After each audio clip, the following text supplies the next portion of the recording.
Welcome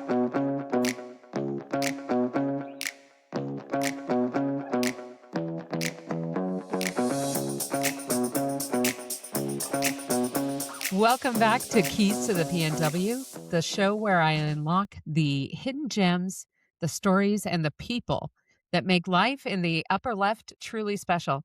I'm your host, Donna Meeuwsen, and today's episode is one I've been looking forward to and thinking about for a long time. I talk a lot about community, but nothing brings a community together like a perfect cup of coffee. My guest today is someone who has turned that daily ritual into a mission of connection and quality.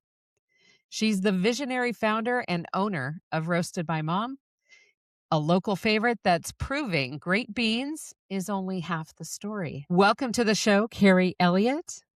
I'm so glad Thank you're you. here with me today. Well, thank you for having me. I really appreciate it. Yeah, absolutely. I've been a big fan. I'm a fangirl of your brand, your coffee, and just you as a human. What I know of you, if I could sing it from the hilltops, which I guess I'm doing here, I absolutely would. So let's get cracking on this. I want people to get to know you like I've gotten to know you.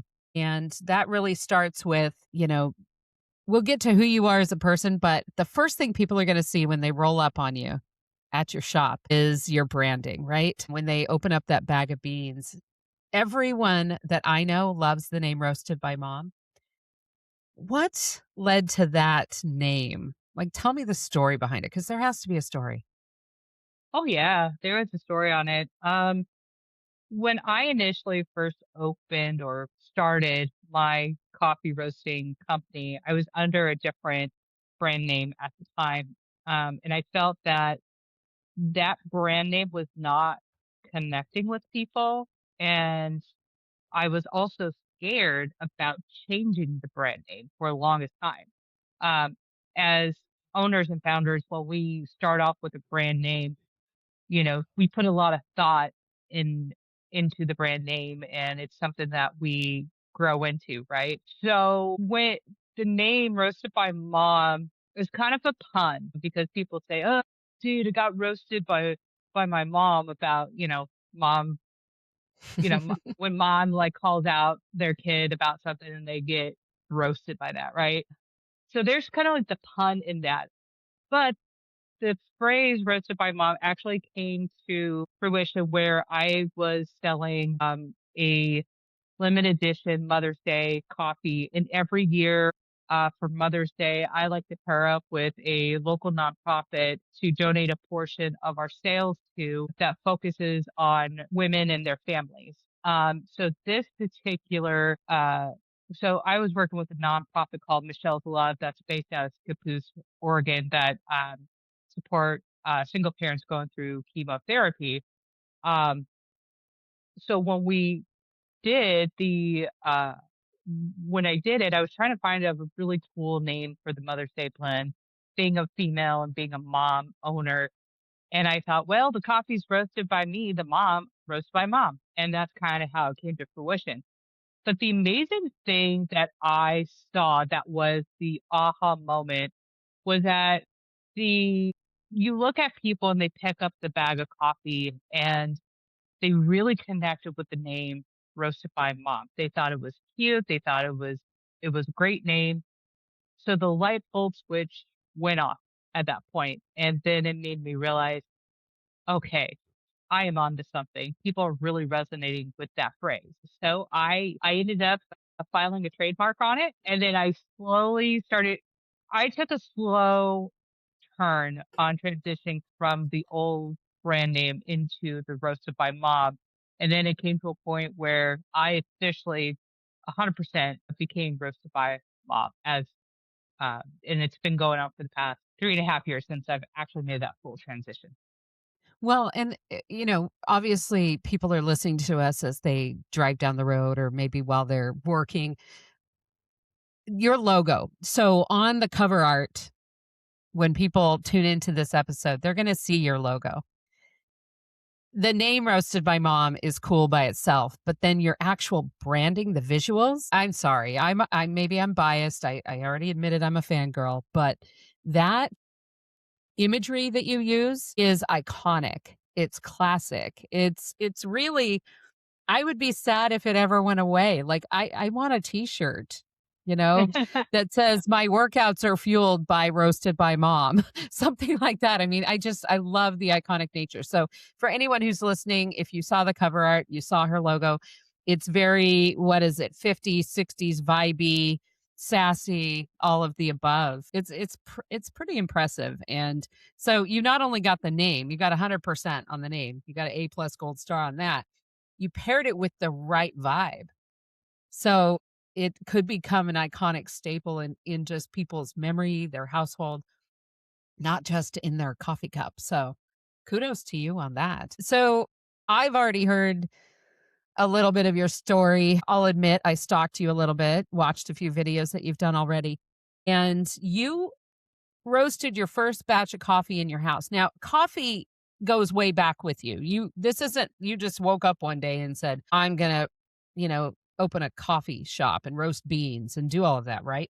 So, what was the path that brought you to even thinking coffee was your passion, believing that coffee is your passion? And tell me about that first experience when you were roasting your own, because that's kind of a fun story. Well, the pathway of finding my coffee was a really interesting one. Growing up, we weren't allowed to drink coffee just for religious purposes. So it was always a taboo on that part. And I was like, I don't understand why is everybody else drinking coffee, but we can't. It wasn't until I turned 18 and I actually landed a job as barista at Starbucks where I really got the foundation of learning about coffee. We're talking about different tasting notes, the regions of the coffee, why they taste the way they do, and all those things. And yeah, I will have to say that Starbucks was actually the foundation of what I know today through experience, customer interactions, understanding the coffee, the way you make the different drinks. And that was, I worked for Starbucks for a few years and then I didn't really it it was interesting. I kinda accidentally came back to the coffee industry by me roasting coffee in my backyard, where I was learning how to roast my own beans so I could save money buying coffee at the grocery store. That was, like, the initial instinct. But the really huge, like, aha moment on that was when I realized, like, wow, even if I look back now and look at the roast that I did, it was probably a really bad roast, but at that time, it was the most delicious cup of coffee because it was so fresh and so different. It wasn't stale, it wasn't black, it wasn't oily. It was just perfect. And that sent me down the rabbit hole of learning everything I could about coffee roasting. I like to joke to say that YouTube is like a university. There's a lot of videos that you can learn a lot of things. So a lot of my education came from YouTube.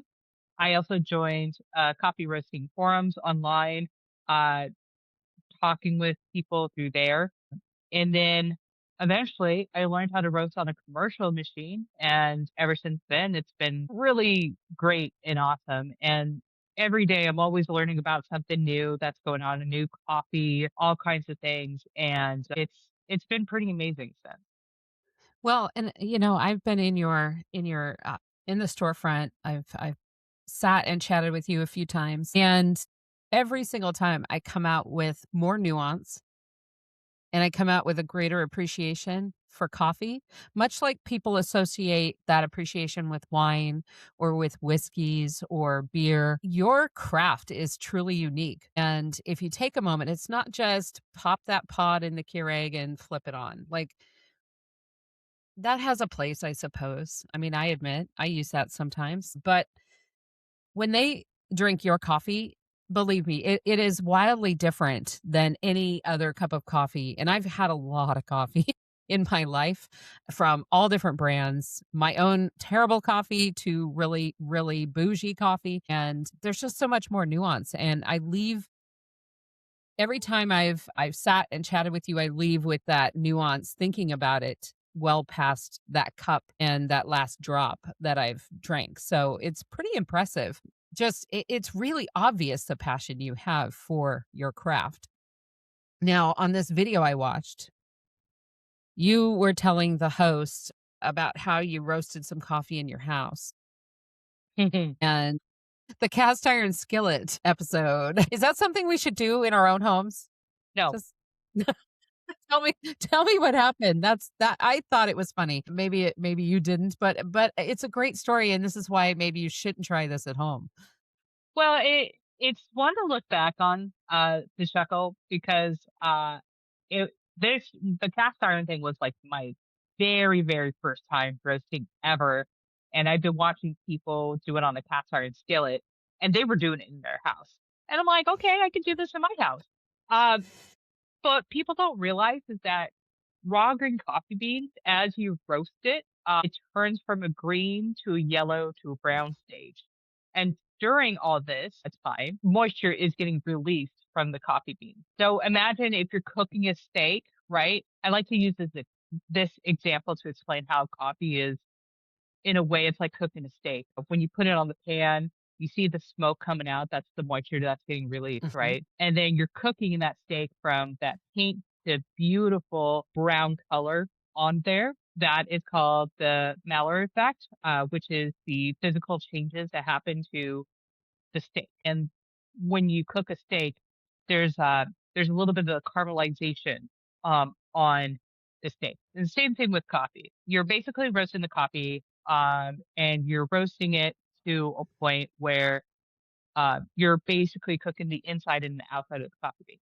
So going back to the cast iron thing, in the middle of roasting all this, a lot of smoke is coming out, and I underestimated how much of the moisture is getting released out of the coffee bean, and it was a lot. And my husband came in and he was like, "What the hell?" And I'm like, "I'm roasting coffee beans." And so he starts opening up the windows, getting the fan turned on, the hood fan on. And after I roasted the beans, I took it outside in a colander and shook it and cooled it down. And then he told me, "You are never allowed to roast coffee in the house again." So that's the cast iron story. That would be something I would have done. Just and then been like, "Huh, maybe not the best place to Yeah, do this." yeah, exactly. Well, and you know what it is, you saw other people do it and they did it Yeah. and it didn't seem to be an issue, and that it's always that first time you try something new, it's like, "Oh, anything that can go wrong probably does." At least that's my experience in life, like, I get that out of the way out the gate, so that uh, I thought that was a great story, and it just shows I mean, so that's the kind of thing that whatever your craft is, entrepreneurs sometimes just dive headfirst in. And there's these funny stories, there's these bumps that happen, there's these I guess I'm not doing that again moments that entrepreneurs always but they don't run away from those. They don't shy away from those. They embrace them. They laugh about them. It's part of their story and they move forward. And there's going to be more stories like that down the road at some point. And that's what I love about entrepreneurship is that it's always changing. And if you take yourself a little too seriously, then you're going to be miserable in the whole experience. So you have to just roll with it, laugh. I'm sure, your husband will remember that till the end of time, that moment when you smoked out the house. So, the fire department didn't show up, did they? No, and the fire department lived like I would say like 600 feet from us, and they didn't notice. No worries. No, if the fire department doesn't show up banging on your door, then I say no problem. No problem there. So I know that you're very careful.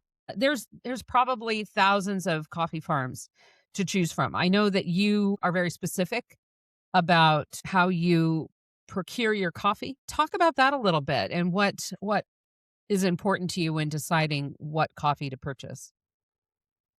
So for And I'm me, talking beans.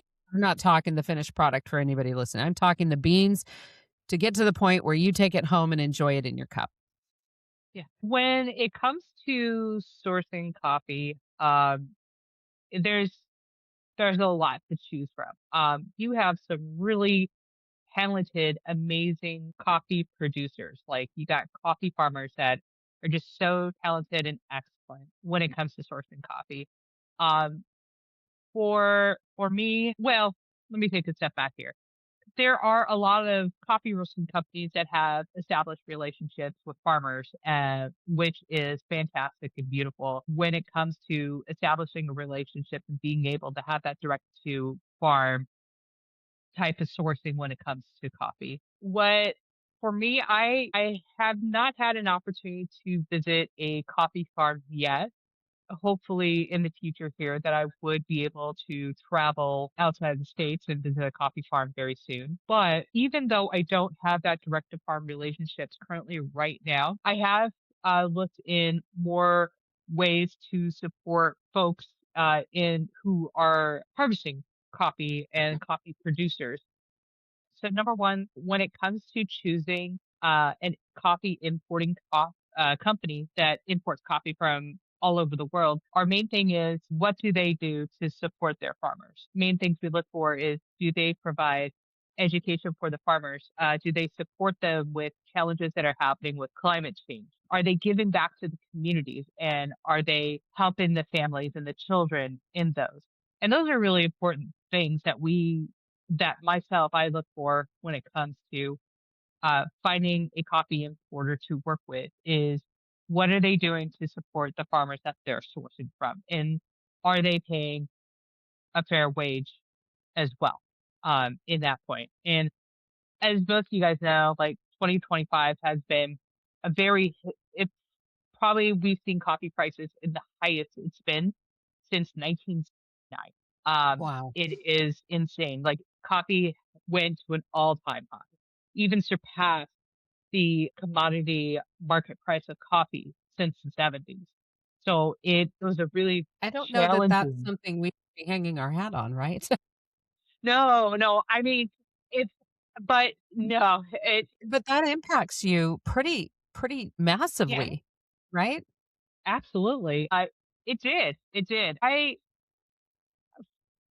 It did. I've seen prices, you know, they were skyrocketing and I will have to admit that I didn't raise like it was a difficult thing for me to raise prices because Mhm. I care so much about my customers and I'm just so like I care about their wallets.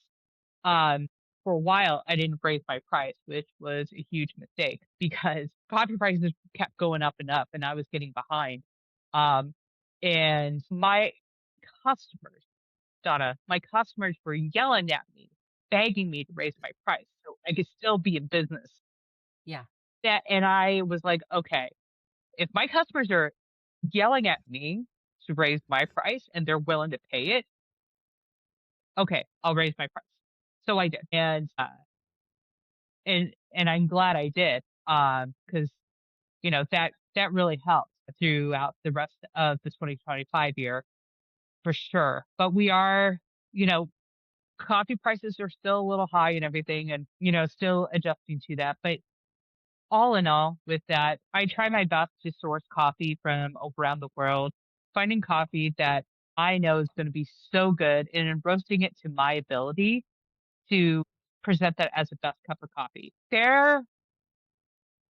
I think for me, what stands out with my coffee from a lot of roasters in the Portland area is that I don't use any software. I don't use any automation when it comes to roasting. There are a lot of coffee roasting companies that rely on automation because they want consistency through their roast, which Sure. is totally understandable. Yeah. If you're a big coffee roasting company and you're roasting a lot of coffee back to back. Yes, I feel like a automation tool to help you with that production way is a great tool to use. Uh, Well, and that's the same no matter what product you're dealing with. If yeah, and you have wineries that are boutique and craft wineries, craft distilleries, and then you have the ones that are mass producing. And so it sounds like you have more flexibility in your I, process. And that I guess could be positive or negative. In your case, I think it's positive because you have control over the batch, right? I yes, mean, yeah. yes, I definitely have a lot more control. It's unlike you nailed it on the head. It's like more that artisan approach when it comes to it, and going by all the senses, sight, smell, sound, all the things, really incorporate into that. And I'm not perfect with every single batch of coffee. I mean, we're human, whether you are using automation or not. There can Mhm. be mistakes that are made. And sometimes you burned a batch of coffee and it looks like the coffee you get from Costco. Whoops. Um, it happens. It's We a love costly Costco, but right, Carrie's right. coffee is better. Yeah, but all in all, I will have to say that Roasted by Mom definitely still has the artisanal approach to it. That's why I'm a five-time award-winning, coffee roaster myself, winning, back-to-back medals from our Golden Bean, the Americas, which is a roasting competition that happens every year, and I'm really proud of being able to achieve that and being able to find cool new coffees to roast and make people go, wow, with it. Yeah, absolutely. Now, how many people compete in those types of competitions? I mean, what's your competition? Let's see. So last year, they had over 1,200 roasters. I'm sorry, let me back that up. They had 800 roasters compete, but they had over 1,200 entries. So coffee roasters there's 11 different categories, and these are all different brewing techniques that each roaster Mhm. can submit their beans to. So they have one for um, espresso or latte, if it's alternative milk or traditional, if they have one for Keurig pods, pour over. So Wow. it's multiple categories that these roasters can submit multiple kinds of coffee. Hence why there's so many entries with that. So it is definitely a very competitive space in that. But for me to take home a bronze or a silver medal is a huge honor. So in your shop, I've seen that top shelf above your bags of coffee that are a whole bunch of awards, Yeah. So actually, recognition. I mean, like, and I saw your medals that are in that lovely shadow box. That's pretty impressive. I mean, anyone who is committed to what they do and excels at it, which obviously you're getting recognition. You aren't just some backyard coffee bean gal who decided I'm going to jump into this oversaturated Pacific Northwest coffee market. I mean, like you really have the chops to back up the vision, right? Tell me about some of those awards a little further cuz I mean, what is that on that top shelf for sure? okay, so for some context and for your listeners, and you know this, Donna, but we actually have three independent coffee brands that roast in our space. Yes. So we have Blind Coffee Roasters, which is owned by my good friend Tim Howard. We also have Capital Press Coffee Company, which is owned by my friend Noreen Mm. Lamphere. And by the way, you can find Noreen's coffee at all Sesame Donut locations. So if you Okay. ever go to Sesame Donuts, her coffee is brewed there. That's cool. Yeah. So the top shelf that you're referring to are actually all the medals that Tim has won, and he's been Wow. competing for the past 7 years into this Golden Bean competition. And he was the one who invited me to compete. And then our friend Noreen has competed. And all three of us are actually multi award winning roasters. And in the combination of all of our medals together over the years, we have 67 medals in that space. Dang. So let me just say you're rolling with some serious stiff competition in the market in general. Like these people are not fooling around that you have on the shelf at your shop. So you're right there running with the big dogs. That's Yeah. fantastic. I love it. I think I met him, the gentleman with blind Tim. coffee you said? Yeah, Tim. Yeah. And that was see, when you go into Roasted by Mom, now this may not happen all the time. I know Keri through the Beaverton Area Chamber of Commerce. And so maybe she's nicer to me, or I don't know. I don't think so. I think she's nice to everybody, but every time I go in, I get a little bit more cool experience, right? So the other day when I popped in to chat with Keri, I met Tim and he gave me a little sample, little sip of something he was working on. And let me tell you, it blew my dang mind. So not only did Keri brew me an amazing latte for me to sip on. And let me tell you, when I left there, I was literally humming. That's some good coffee. But then Tim comes out and starts talking about roasting. So she surrounds herself with craft, and it matches how top level you are in your craft. So it's just really impressive. And your shop is it's tucked away, right? But that's okay. We'll talk more about that a little bit later because I know there's some things maybe on the horizon, at least some hopes and dreams on the horizon for that. But let me tell you, when you go into her shop to get a coffee, it is always a warm, welcoming experience, and there is that chance you're going to walk out with way more knowledge than you walked in with. And that's one of the things that draws me to a lot of businesses I go to that may not even be local to me. You happen to be only a few miles from me, but I've been known to travel far and wide for the experience and the good product over convenience. So, that's kind of cool. So, I love this story so far. I hope people are getting to know you like I've gotten to know you a little bit, but let's talk about why you she's located in Hillsborough. So Roasted by Mom currently is in Hillsborough, kind of on the edge-ish, close to Beaverton, right off of Cornelius Pass. And what drew you to Hillsborough? Was it location? Was it that's what was available? Because we know in this Pacific Northwest area, storefronts are hard to find. Very hard. I mean, I know in Beaverton it is. I know in Hillsborough, they're high demand. Everybody wants to be out here. Yay for us. But for businesses, it makes it tough. So, what made you choose Hillsborough initially starting out? Initially, we were looking for a space to roast. I definitely wanted a small little cafe. I drew inspiration from certain family roasters in Beaverton. Like they have a walk-up window that you can get coffee from. But I mean, the way that our space is built out, I couldn't do a walk-up window if I wanted to. However, we wanted to have a production facility, but also a retail location that people would be able to come in and actually purchase our beans and get a cup of coffee with that. There was a lot, and it was interesting because when we initially did it, we had a space where we had big windows where people could walk in and see our roasters, but it was towards the back. So when people walked in initially, they thought we were just a distribution center or a roasting center. Oh, Didn't realize we serve coffee.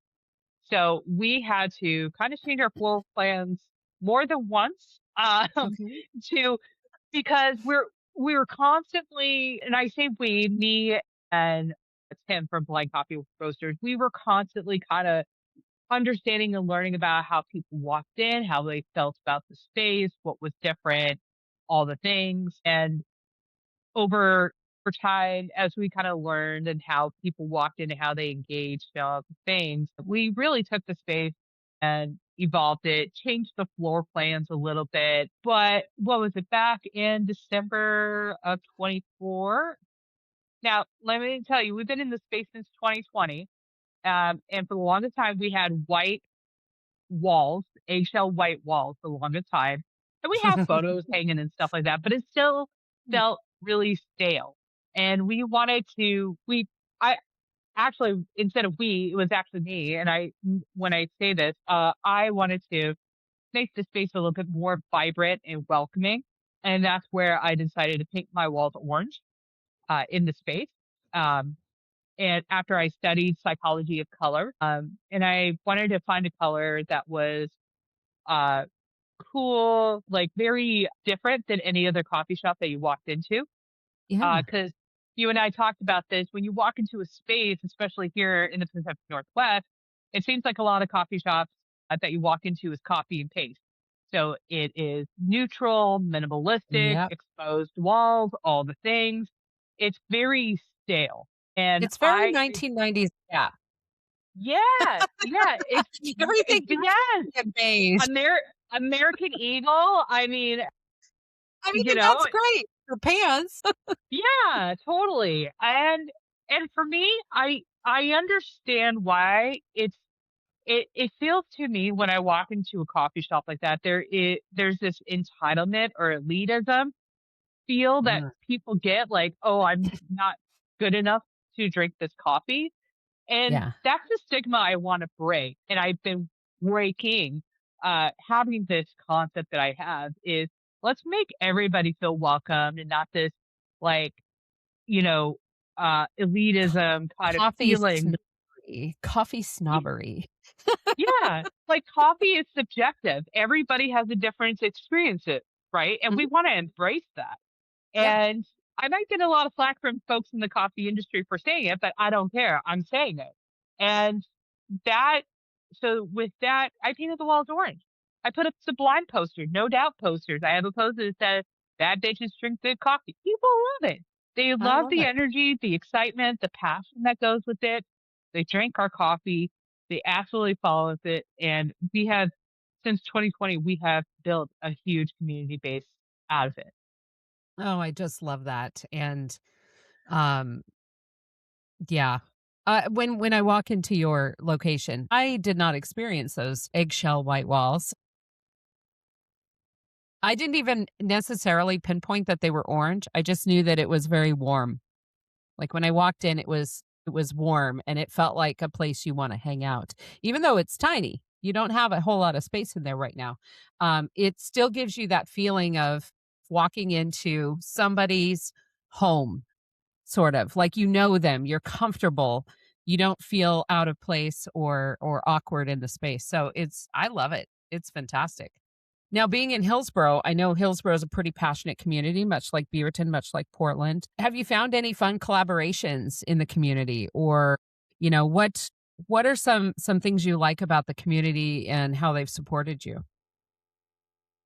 Well, I like there is a very like collective effort, a collective of wanting to support small. And we have been getting an uptick of people who are just like, I want to support local because I am tired of going to major chains because the quality has been terrible. What is really cool about Portland in general and Hillsboro, I mean, the Pacific Northwest in general, is that we have a taste for really great, excellent coffee. We have a great taste, excellence for wine and beer, anything that's locally made within the Pacific Northwest. And for someone who grew up in the Los Angeles area for pretty much the whole entire life, when I moved up here, it was so fascinating to see how much people love to support small. And I think that is the most genuine, honest thing that I have seen in our community is that they, in this the Pacific Northwest, creates their own little community and they want to rally behind people that are open, are kind, are authentic, and creating that community. And those are I'm not a huge fan about talking to myself because I'm that type of person who doesn't give themselves credit, but I will have to say You that and just about every other entrepreneur. I think it's just like we're just being so humble, but how can I say this? I think the thing that really resonates with people about Roasted by Bomb and about me as an owner is that I have such depth of empathy. I have such depth of grace, and I always strive to make sure that everybody who drinks Roasted by Mom coffee finds a coffee that is wholesome to them, being part of their daily coffee ritual and something that they can enjoy over and over again. And it's so amazing to be a part of that being in someone's home without actually physically being there, but there's an extension of myself to every batch of coffee that's roasted that people are enjoying on a daily basis. And I'm so grateful for our customers. I can't even tell you how amazing our customers have been who rally behind us, support us, and want nothing but the best for us and to see us grow and thrive. And I think it's just so amazing that we have been able to build that. Wow, that's just amazing. And it is true. And, I know you don't like to toot your own horn. I've had to learn to toot my own horn a little bit more in my life. I tell others to toot their own horn, but that's also kind of why I'm doing this because I know there are so many people like you that are doing amazing things in our community, having an impact on our community. Yeah, you're selling coffee beans, but that it's kind of like the when you throw a rock in a pond. Sure, the coffee and the beans are the rock, but the ripples keep going and going and going. Everything from, the economic climate of the area, you contribute to that. You contribute to, the encouraging of other businesses to open. Just your presence in the community allows other people to see you and say, "Hey, she did it. I can do it." So they're willing to dive in. So the ripples that you're creating are much more massive than you realize. And I think that's okay that maybe you're humble about it because I think it can be overwhelming if you think about the impact that you're having beyond your coffee too much. I mean, I don't know. I worry about my impact on the community and what I do to support my community and to support others. And so I can't think too hard about that. I just have to do it and be authentic and be real. And you show up authentically yourself every dang time. And I think that's also what your customers are recognizing, when they see you and meet you and kind of like, this is maybe the person, whether they know it or not, behind the brand. You're just being real. And that goes a long way. And I'm not surprised people are kind of jumping ship on some of the bigger, more corporate entities for that feeling of, as customers, we want to know we matter, right? Like our dollars do matter. And I would rather spend them with a small business of any kind, knowing that the impact I'm having with that $5 purchase is legit real. And not that, big companies, I think it takes everybody to make the whole world work. But I tell you what, if I have a choice to support small over big, I'll support small every day of the week. So I'm happy that you're seeing that in your customers as well.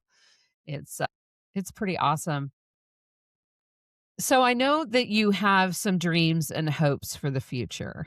Okay. And let me just preface this with there will be links in the show notes on YouTube. Wherever you can find this, I will be sharing this. But tell me if you're comfortable, tell me with what the vision is that you see for the future and how we can help you get there. Yeah, that's great. Well, I will tell you this that for the longest time, I've been thinking of how can we expand? Because obviously, like you said, we are tucked away in an industrial business park off of Cornelius Pass. So we don't have the walking or the driving traffic with that high visibility because we're tucked away. The only way people really find us is either word of mouth or they find us on Google Maps, Apple Maps. We're pretty hidden, or they come across my website some way somehow. So the one of the things that I had careful planning on is expanding into a new cafe location. And so the project is called Rude Girl Coffee. Rude Girl is a very matriarchy for kind of branding, which is perfect. And it's an extension of Roasted by Mom. And I like to say it is the rebellious daughter of Roasted by Mom Coffee. It is our a concept of the retail location where we're going to be serving drinks and have some limited food items as well, but the whole concept of Rude Girl is that, again, matriarchy for punk rock, really like vibrant, loud, energetic, all the things that we can create a space that makes it different than, like I explained earlier, where it's not going to be that feel of that elitism of the minimalistic neutral looks. The branding is so different in that regard. And with that, are looking we found a location in Portland, which was not really on my radar, but it kind of dropped on my lap, and it's in the Laurelhurst neighborhood. So we have looked at the space, we've gotten some quotes. I think one of the challenging things right now is securing financing. It's taken a little bit longer than what we expected. But our customers, our community actually were like, well, what are ways for us to help? And I like, I don't know. And they were like, why don't you crowdfund? I'm like, I guess I could. and and for business owner like me, it's kind of weird to be like, hey, give me money to help me build out the space. It just kind of is an odd feeling. I think one of the traits that I'm not very good at is asking for help. Yeah. So we launched it. We launched an Indiegogo crowdfunding campaign to help us build out Rude Girl Coffee to get this project going. Our goal for the crowdfunding is $30,000. That is going to help us with our build out, lowering our liability costs when it comes to the startup costs for opening up the shop. So $30,000 is our initial goal. We do have a stretch goal of $105,000, which would that $105,000 would help with our hard costs and our soft costs. Really, that would eliminate any kind of liability or debt that we would have to absorb when opening. And it would be so amazing to do that. So if you go to the Indiegogo campaign, we have different rewards tiers where people can get a limited edition Brood Girl t-shirt. I think it's sign up for a coffee subscription program. They could our top tier, for instance, is called the Legacy Backer, and that also includes 20% off for the lifetime. You get a founder's mug, you get a special like gold plaque because you are one of the legacy backers that is our top tier, and you'd be able to book a private party there up to 4 hours. So quinceanera, wedding reception, a birthday party, a wedding anniversary. It could be for anything, Yeah. and it's included in that. Um, I have some really cool, fun tiers with that. We just launched a few days ago. We're currently at $920 uh, on our Okay. crowdfunding effort. And something to let people know is that Indiegogo is the type of platform that is all for nothing. So what that means is that if we don't hit our $1,000 goal, everybody's refunded. We get no money. But if we Okay. do hit our $1,000 goal, we're able to keep the money. So it's really important that we get the word out. We let people know this is going on. And there's a full detailed description of the history of Roasted by Mom, the concept of Rude Girl, why we're raising the funds we are. And I will have to say that our project is going to end on February 28th. So that's when the campaign ends. So we would need to be at $30,000 by February 28th, 2026. Okay. So we've got a short amount of time to make some hay here. Yes. But it sounds like there's some great tiers and people and can all levels donate to this essentially, or do you have to join a tier? I haven't perused the site yet, but I will be, obviously, because it Um, sounds like I could get a t-shirt that way. yeah. Yeah, I mean, like people, if people are not interested in the rewards, if you scroll at the very bottom of the page, there is an option to put any dollar amount that you wanted. Like All right. somebody donated $10, and that's great. Hey, that $10 goes a long way, you know. Yep. So for folks who want to put a custom amount, don't really need the rewards, we have that readily available. Okay. Okay, how about out of towners in case anyone who's thinking about moving this direction stumbles upon this podcast and thinks this is a great idea? Is this open to out of towners? It is. It's open to anybody who's located in the United States currently. Okay. So anybody outside the US, unfortunately, is not qualified. But all 50 states, the United States can qualify. But in order for folks to get the rewards and all the tiers and everything, we Yeah. do have to hit our $30,000 goal to make Yep. that happen. Okay. Well, I'm going to do my part to try and get this to as many people in front of as many people as I can because I feel like it's my duty to my community and I love what you have. Like I said, I'm a fangirl. I'll start a fan club, the official Roasted by Mom fan club. Yeah, I love it. Because that will just allow you to that next step, that next goal in your business, and I'd be excited for it. I mean, that'd be the perfect place for me to have some meetings with clients, is at that shop. I'm already visualizing it. I love Laurelhurst neighborhood, and it's just a hop, skip, and a jump. I mean, it's not far from where we're recording right now. So in fact, I'll be over that way tomorrow morning at about 8 a.m. I would love to see a place like that. I'm sure so many others would. So I will have the link for your crowdfunding in the show notes and all over all the platforms I post this on. I'll be sharing that. So if anyone listening wants to know more about how to get involved and how you can be a part of this amazing project and this amazing dream, that's where you're going to find that additional information. Or you can reach out to me directly and I'll connect you with Keri. So that's really exciting. Thank you for sharing that with me and for anyone who's listening. It's not easy to share those pie in the sky goals, because if it takes longer than you expect or all the things, there's a lot of reasons why we keep a lot of things to ourselves, I think, as entrepreneurs. But thank you for stepping out and taking that suggestion to do some crowdfunding to try and make this a reality for you guys. I know, asking for help. I mean, I'm the girl that would be going down with the ship going, no, no, I'm okay. I'm okay. So thank you for accepting that support from your community. So I think we're getting close to wrapping this up, but I have a few kind of specific Pacific Northwest, I'm going to call them hot takes, or your answers are going to be the hot takes. How's that sound? Sure. One of them is, the first is, say, we're in Oregon. For anyone listening outside of the Pacific Northwest, everybody bags on us for being dreary and rainy and all of that. Right now, I think we have blue skies outside. But we do have rain. We stay green, right? So it's a classic gray, drizzly Tuesday in the area, right?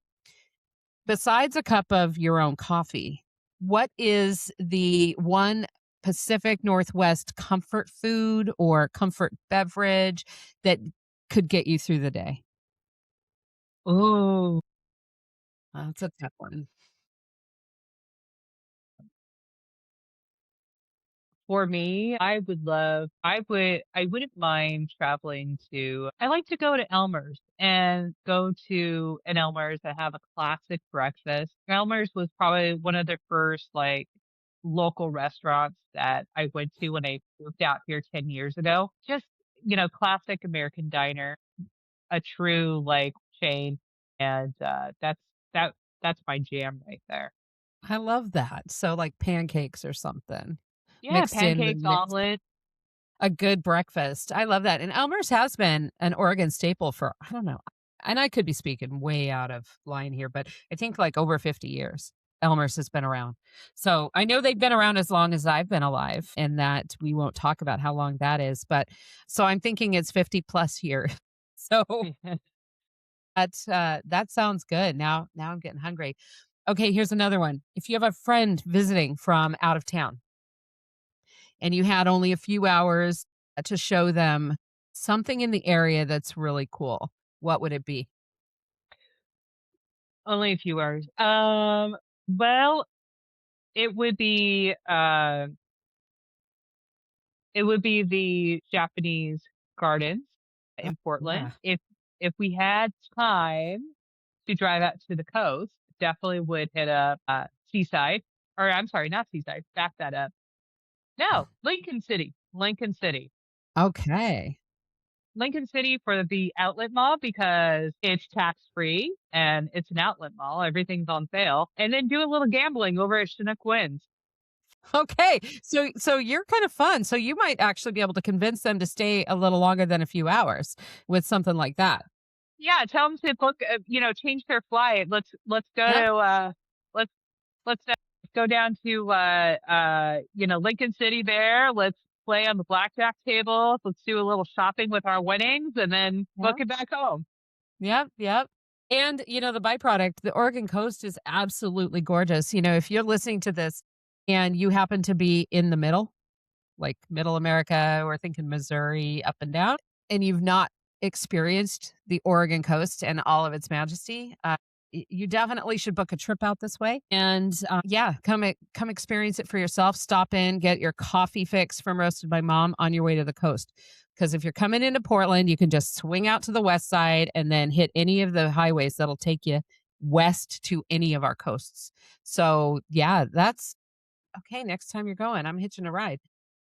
And then the last kind of hot take, we talked a little bit about the whole coffee snobbery vibe, right? Yeah. Is there one coffee trend you wish would just stop and go away? I feel that coffee, uh, okay, I am gonna be selfish about this, but coffee doesn't have to be a milkshake. It doesn't have to be a sugary drink. Um, I I feel like some of the I feel like there's a lot of fun drink recipes. Now, don't get me wrong, ube lattes, tiramisu lattes, those are fun and fantastic, but I think we're going a little over the top with, the cold foam and all of these extra syrups and how they are. When it comes to coffee, I'm usually a black coffee, double espresso kind of person. So I don't Mhm. for me, I feel like if you call yourself a true coffee person, then you don't need to if you drink a good cup of coffee, that you don't need to put cream or sugar into it. Now, listen, what I have to say about this is that everybody's coffee ritual is different. If they want to add milk to a coffee, I'm not going to get offended by it. But Mhm. when you're going out and getting a super sugary drink every single day, and you're saying that you love the taste of coffee, that's kind of a double-edged sword. So that is my Yeah. controversial hot take on that. That's your controversial hot take. You're gonna stir up the internet with that one. No, I mean, it's true. It's true, and we all know there are certain chains that it is a milkshake in a cup, and there is a moment for that, but have you ever tasted actual coffee is the question I Yes. have. So, Yeah. no, that is totally legit. I got you there, and, when I was in, last week stopped in and the coffee that Tim shared with me was just black and it tasted like there was sugar in it. Like it was so nuanced that that one would would not be something I would add anything to. And I'm usually kind of that latte girl. I don't like it too sweet, but I do like a little milk to take Yeah. the edge off of the coffee. But I can drink good coffee. I like to drink good coffee black. Oh, So it totally. just depends on the quality. So that's a good hot take. I like that. I like that one. So if do you have any advice for the dreamers out there, like the person sitting on their couch right now thinking that they have some crazy idea of their own, but they're afraid to take that step into making that dream a reality. Do you have any advice for that? Like what that first step would be for that dreamer that's just afraid of failure I am afraid of failure, and I think we all are in our sense, right? every day. Every day I have Every little day. nightmares. Yeah.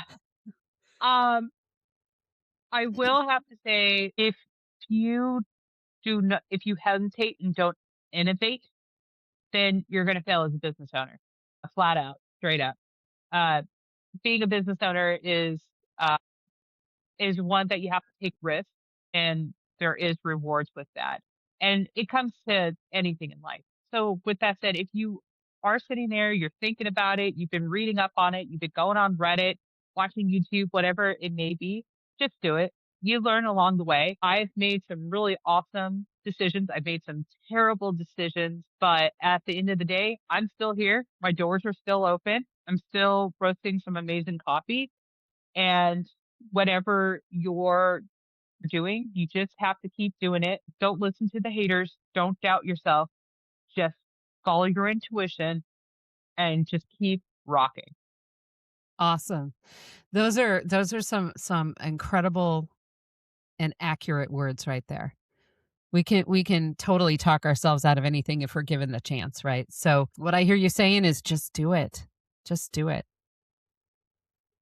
Well, it's been fantastic chatting with you, Keri. I want to thank you so much for joining me today and sharing the heart behind Roasted by Mom. It's pretty clear that you're not just roasting beans over there in Hillsboro. You're actually brewing up a stronger community.